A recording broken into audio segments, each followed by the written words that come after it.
My name is George Fouron. I came from Haiti many years ago.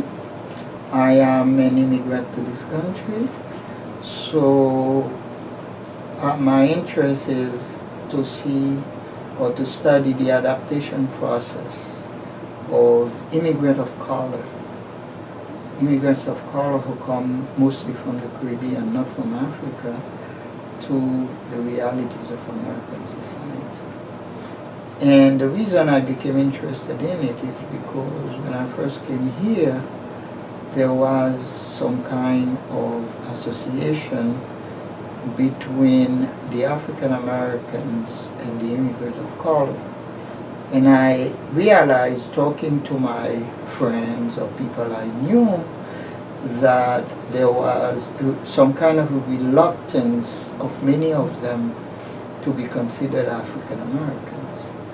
And I wanted to start to understand why they would have that kind of attitude and that kind of reaction. Because being black people in this country, you would think that naturally they would navigate towards the black population. And this is not what I found. And another thing I realized was that many of these immigrants who had come to America and had lived in America for many years kept referring to their homeland country. And I was curious as to why they were doing it, or if that was a hindrance for them into adapting to the society by keeping their interest focused on the homeland. And with some of my colleagues in the 70s, we developed the concept of transnational identity, which is big now. Everybody's talking about transnational identity. But when I was writing my dissertation, it didn't exist. It didn't. So in a sense, with my friends, we are pioneers in that field of research.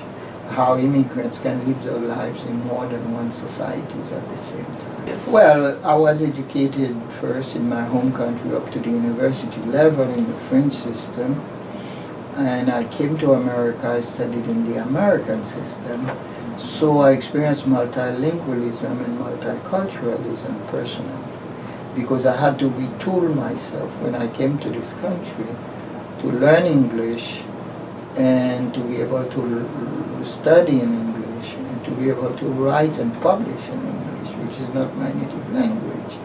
So living that kind of experience helped me understand the problematic of people who are living in more than one culture, who speak more than one language.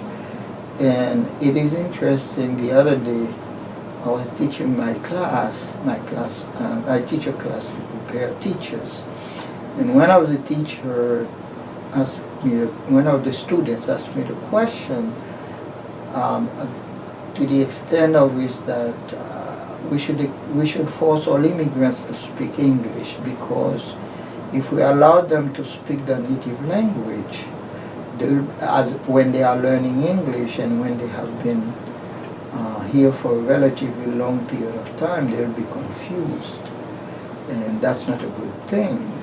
And I replied to that. I said to the student, I speak 3 languages and I navigate 3 languages on a daily basis, and I don't consider myself confused at all. If any, I consider it an asset. It is an asset that I have, that I can think in 3 different languages, and I can perform in 3 different languages, and can navigate from one to the other without any problem. And many of the students in the class who are bilingual said the same thing to him, because he's an American student who doesn't speak any other language but English.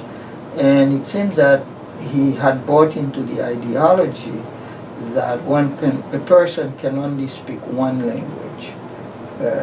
You should not be bilingual because it distracts you, or it confuses you when you have to think in 2 or 3 different languages.